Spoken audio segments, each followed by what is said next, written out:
E que história é essa de Novo Almada, do Montoro no Flamengo? A gente vai contar a verdade aqui hoje no vídeo, todos os detalhes da negociação do Flamengo com esse garoto. Também tem Plata se apresentando à seleção do Equador no meio da treta, ele que tá machucado, e a gente vai trazer aí todos os detalhes dessa situação.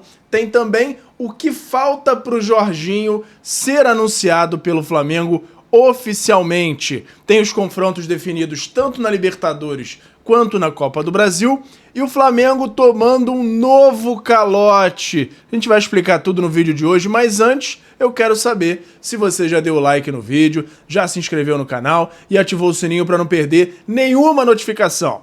Já fez isso tudo? Então pega a visão, segue o Lucão e bora pra vinheta! Seja bem-vindo ao canal Lucão Vital.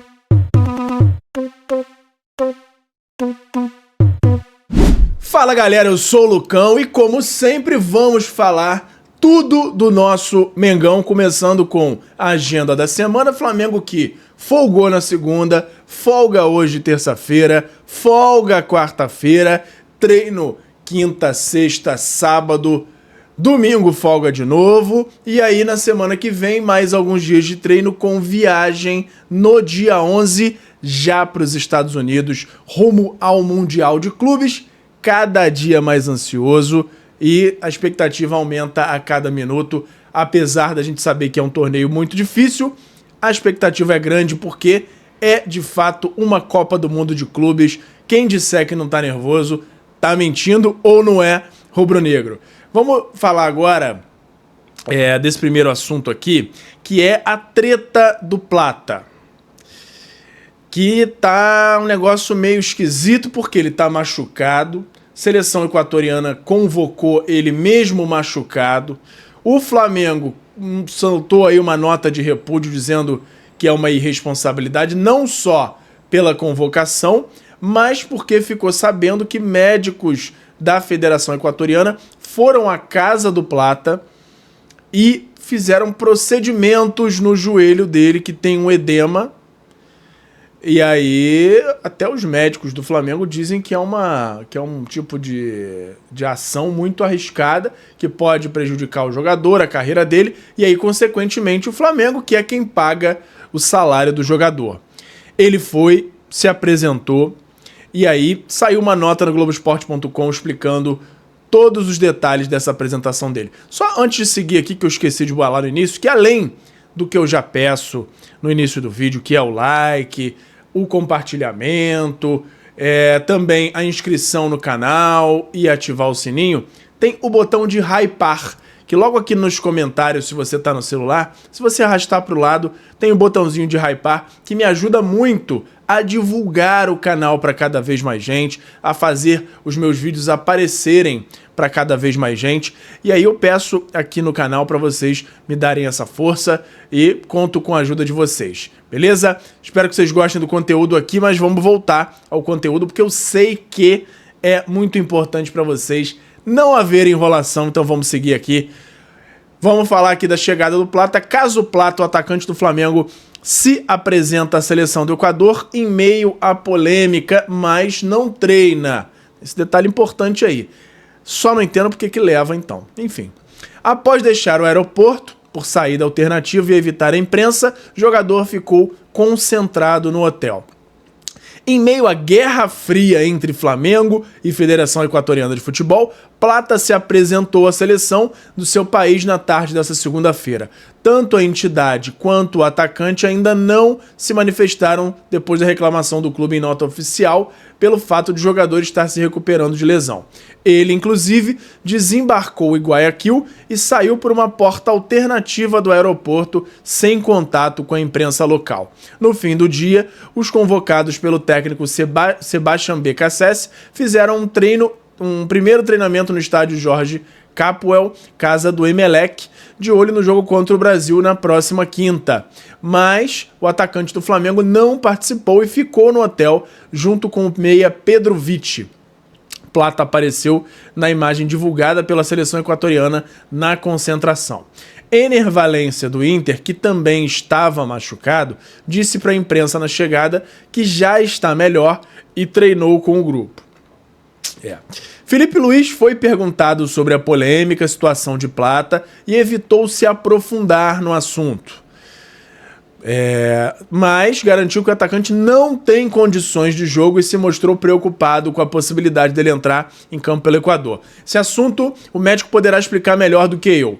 Plata tem uma lesão no joelho, até hoje estava na maca. Tem jogo daqui a 4, 5 dias, não existe nenhuma condição dele entrar em campo. A seleção está no direito de convocar, levar ele para lá, mas aconteceu uma situação em que o médico tem que explicar. Plata recebeu o médico do Equador em sua casa durante uma visita da comissão técnica ao Rio de Janeiro e consentiu com o tratamento feito, que era diferente do que ele recebia no Flamengo. O próprio jogador depois informou ao clube o ocorrido. O atacante até poderia tentar convencer o técnico Sebastião BKSS da sua liberação, mas uma vez convocado, ele é obrigado a se apresentar à seleção sob pena de suspensão à FIFA. Então, vamos lá. Resumindo isso aqui. Flamengo descobriu que foram lá médicos e fizeram um tratamento diferente do que vinha sendo feito pelo clube no joelho do Plata, o que é arriscado. Além disso, o Plata também não demonstrou se opor tanto ao treinamento quanto à convocação.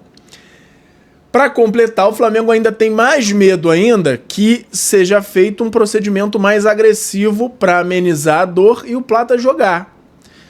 Como acontece em alguns casos, aquelas infiltrações no joelho, que o jogador fica sem dor naquele jogo, mas depois pode até agravar a lesão. E aí, esse é o medo maior do Flamengo. Se o Plata só for para lá e nem treinar e nem jogar, só for para dar um apoio moral e tal, tudo bem.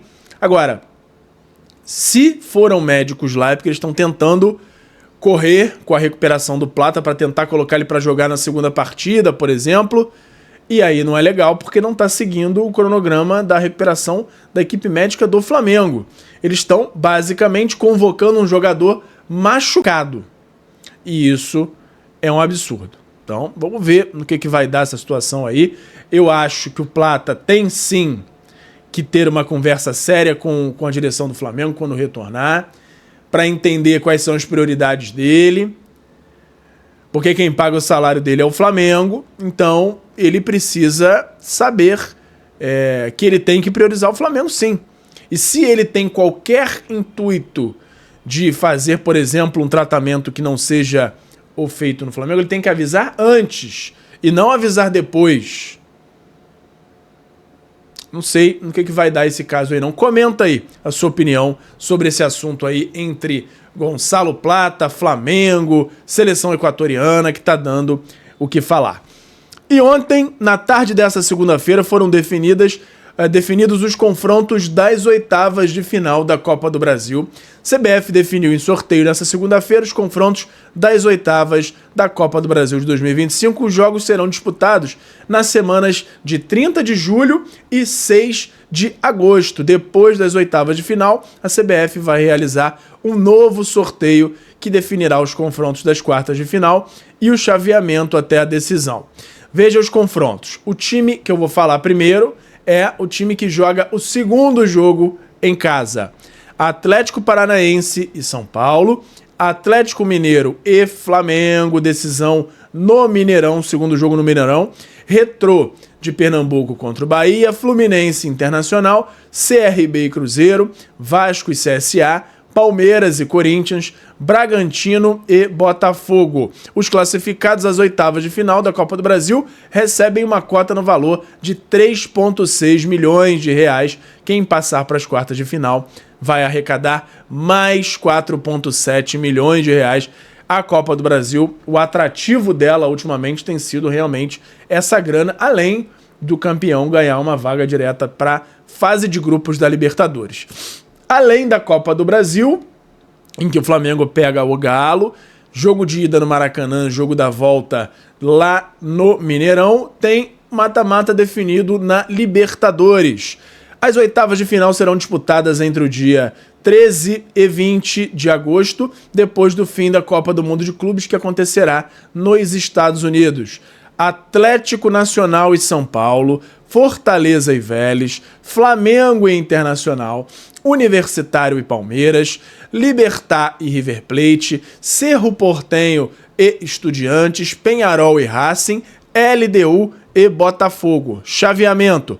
Os brasileiros ficaram bem divididos no chaveamento. Quem avançar de Atlético Nacional e São Paulo enfrenta o vencedor de LDU e Botafogo, já quem passar de Libertad e River Plate pega o vencedor de Universitário e Palmeiras. Do outro lado, Fortaleza e Vélez esperam quem passar de Peñarol e Racing, e o vencedor do confronto entre Flamengo e Internacional terá que avançar entre Cerro Porteño e Estudiantes.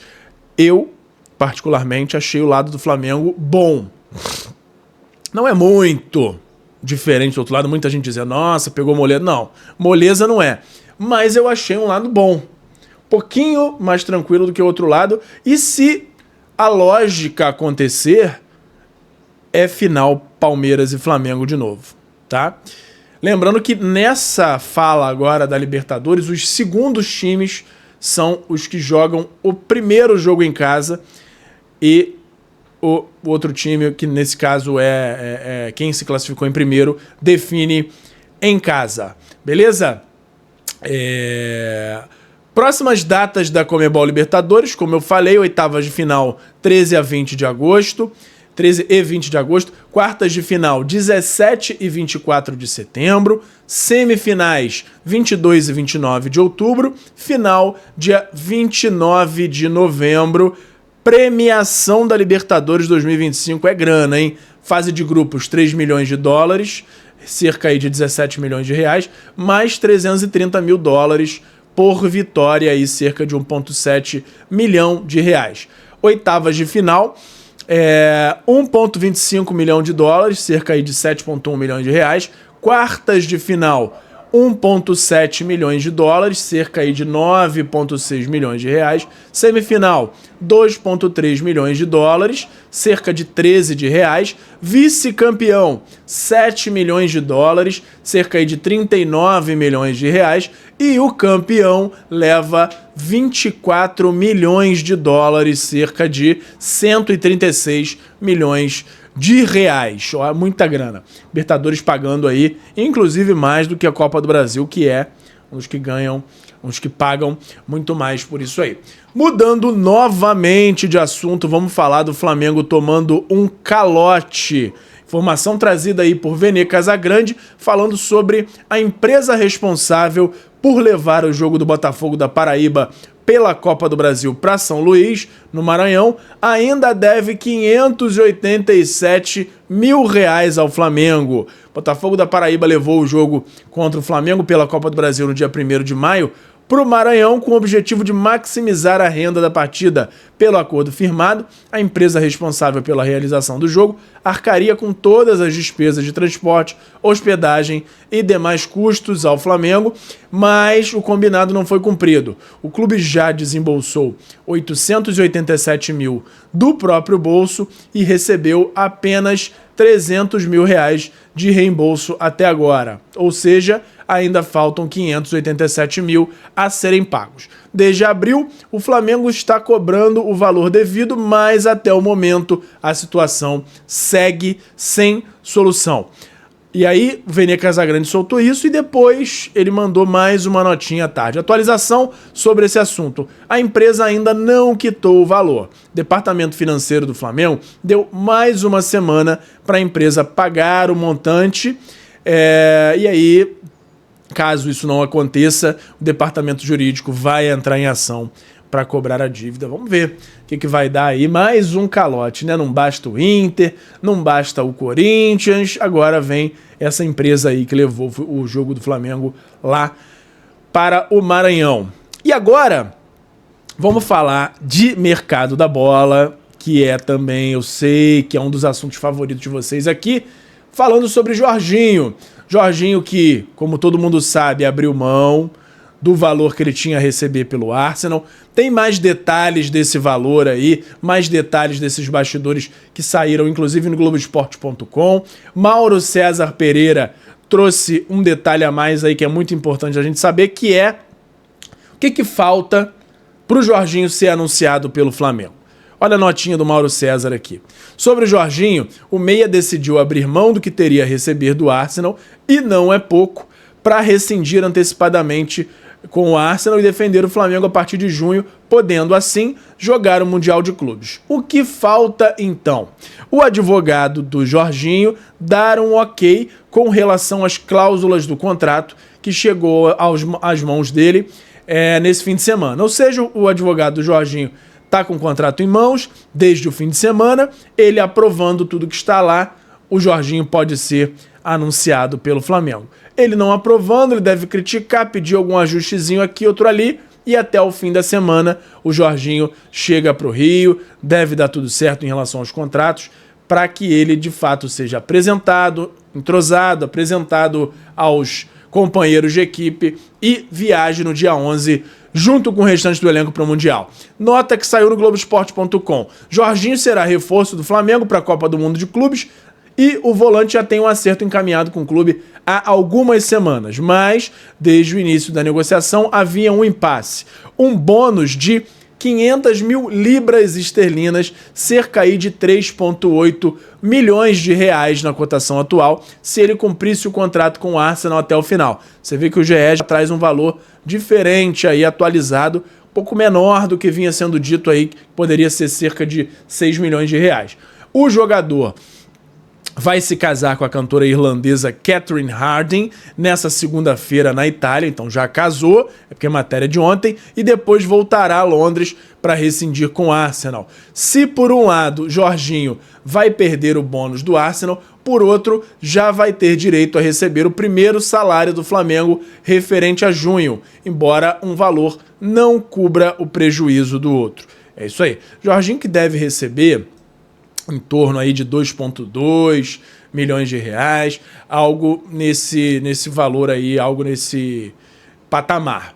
E aí, o que está sendo dito aqui? Como ele vai casar, e aí chega o Flamengo já agora, início de junho, ele vai ter direito a esse salário de junho, tendo direito a esse salário de 2,2. Se ele tinha a receber algo em torno aí de 3,8, então fica aí só uma diferença de 1,6. Ele diminui, entre aspas, o prejuízo que ele teria para vir para o Flamengo. Na verdade, não diminui, porque se ele ficasse no Arsenal, ele não ia receber só o bônus, ele receberia o salário de lá também. Mas a tendência é que tudo dê certo, ele já abriu mão, falta só o advogado aprovar tudo para que ele chegue já no fim dessa semana. Ele vai ter cerca aí de 4 dias de lua de mel. Tendência da chegada dele aí entre sexta e sábado no Mengão. E para finalizar, o caso aí que mexeu com a torcida rubro-negra durante essa segunda-feira, que é o novo Almada Montoro, o meia do Vélez, que já era dado praticamente como certo no Botafogo. Começou com o Vene Casagrande a informação de que ele estava negociando com o Flamengo em paralelo, que o Flamengo de fato procurou, o Boto procurou o Vélez para entender, fez uma proposta dizendo, não uma proposta oficial, mas deixou claro quanto o Flamengo está disposto a pagar pelo Montoro, confirmado pela diretoria do Vélez, esse contato aí do José Boto com eles. E aí tem o seguinte, o Flamengo soltou uma nota depois, dizendo que muitos nomes que são falados pela imprensa, de todos os tipos, não condizem com quem o Flamengo está negociando. E também o Flamengo tem alvos definidos. Deixou nas entrelinhas que quem o Flamengo estiver negociando não significa que ele quer atravessar o outro, que ele quer dar balão, que ele quer dar chapéu, chame você como quiser. Significa que já era um alvo escolhido pelo Flamengo e que se a gente está tentando é porque a gente já tinha escolhido esse cara e está negociando com esse cara porque a gente entendeu que ele é um bom jogador. Agora, em nenhum momento ele negou que esteja negociando com o Montoro, também não confirmou, mas eu entendi isso. Eu entendi que ele quer deixar claro que não tem nada a ver com o Botafogo. Botafogo pode tentar, a gente vai tentar e quem for melhor vai levar. Tem nada a ver com passar a perna em ninguém, significa que o Flamengo foi atrás do jogador, que é muito bem cotado por lá, na Argentina, tá? Ele é tratado mesmo como novo Almada, como um cara que faz a diferença e que chegaria para disputar a posição com a Arrascaeta, mesmo com a idade baixa. Tem aí 18 anos o garoto, é muito novo e joga muita bola, muito rápido. Inclusive, vamos trazer um vídeo aqui, muito provavelmente analisando o futebol do Montoro. E aí tem duas notas aqui que eu vou trazer para vocês. Primeira do Vene e depois do Pablo Rafael Rua, com duas visões diferentes, duas apurações diferentes sobre esse assunto. O Flamengo entrou na briga com o Botafogo e tenta a contratação de Álvaro Montoro junto ao Vélez. José Botto está em contato com o presidente do time argentino e já apresentou os valores que o rubro-negro está disposto a pagar pela promessa. Dirigentes do Vélez confirmaram o contato com o José Botto. Do lado agora do Pablo Rafael Rua, do Coluna do Fla, Álvaro Montoro é um atleta que o Flamengo tem interesse a médio prazo. O clube não fará esforços para trazer o atleta já nessa janela, mas há sim o interesse. Conversando com pessoas do Flamengo, a informação é que o clube já está em negociações com atletas mais prontos a curto prazo. Você vê que cada um tem uma visão aí. O Vene trazendo no sentido do Botto já estar em conversas diretas, apresentando valores, e o Pablo Rafael Rua já dizendo que o Flamengo negocia, tem interesse, mas não tem tanta pressa em trazer o jogador. Agora, se o Flamengo não tem pressa, deveria ter. Porque se o Flamengo não levar, o Botafogo leva. Não sei nem se o Flamengo mantiver o interesse se o Botafogo não leva. Porque a gente tem que lembrar do caso do Luiz Henrique, que o Textor aumentou exponencialmente o valor só para contar com o Luiz Henrique lá. Então, o Flamengo precisa ficar de olho, negociar da melhor forma possível, porque o garoto é muito promissor e vale a pena trazer para o Mengão. Comenta aí se você concorda, se você gosta do Montoro e se você gostaria de vê-lo com a camisa do Mengão. Em paralelo, como o Pablo trouxe, o Flamengo também trabalha com outros nomes para chegar ao elenco do Mengão e a gente vai sempre continuar acompanhando e traz qualquer novidade aqui para vocês, beleza? Por hoje era isso. E fala, galera da nação rubro-negra, nação maior e mais amada de todo o Brasil. Antes de encerrar o vídeo, eu quero saber se você já deu like no vídeo, já se inscreveu no canal e já ativou o sininho para não perder nenhum novo vídeo. Além disso, tem o botão hypar, que me ajuda muito a levantar o vídeo, a mandar o vídeo para cada vez mais gente. Você que está aí no celular, lá na parte dos comentários, é só arrastar para o lado que vai aparecer a opção de hypar e você clicando lá me ajuda muito a crescer o canal e me incentiva a continuar produzindo conteúdo aqui para vocês. Me ajuda nisso aí, beleza? Muito obrigado e até a próxima. Obrigado por assistir. Não se esqueça de deixar o like, se inscrever no canal, ativar o sininho das notificações e nos seguir em todas as redes. Até a próxima!